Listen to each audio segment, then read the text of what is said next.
ಒಬ್ಬ ಯುವಕ ಮಕ್ಕಳಿಗೆ ಸಹಾಯ ಮಾಡಲು ಹೋಗಿ ತನ್ನ ಪ್ರಾಣವನ್ನೇ ಕಳೆದುಕೊಂಡಂತಹ ದುರಂತ ಘಟನೆ ಫರಂಗಿಪೇಟೆಯಲ್ಲಿ ನಡೆದಿದೆ. ಆಟೋ ಚಾಲಕನೊಬ್ಬ ರಸ್ತೆ ದಾಟಲು ಹೆದರ್ತಾ ಇದ್ದಂತಹ ಮಕ್ಕಳನ್ನ ರಸ್ತೆ ದಾಟಿಸಿ ಹಿಂದಿರುಗುವಷ್ಟರಲ್ಲೇ ಮಂಗಳೂರಿನಿಂದ ಬರ್ತಾ ಇದ್ದಂತಹ Ksrtc ಬಸ್ ಡಿಕ್ಕಿಯಾಗಿದೆ.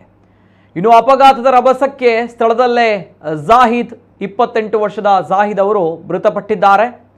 ಅಮ್ಮೆಮಾರ್ ನಿವಾಸಿ, ಪ್ರಸ್ತುತ 10ನೇ ಮೈಲ್ ಕಲ್ಲು ಫ್ಲಾಟ್ನಲ್ಲಿರುವಂತಹ ಜಾಹಿದ್ ವೃತ್ತಿಯಲ್ಲಿ ಆಟೋ ಚಾಲಕನಾಗಿದ್ದರು.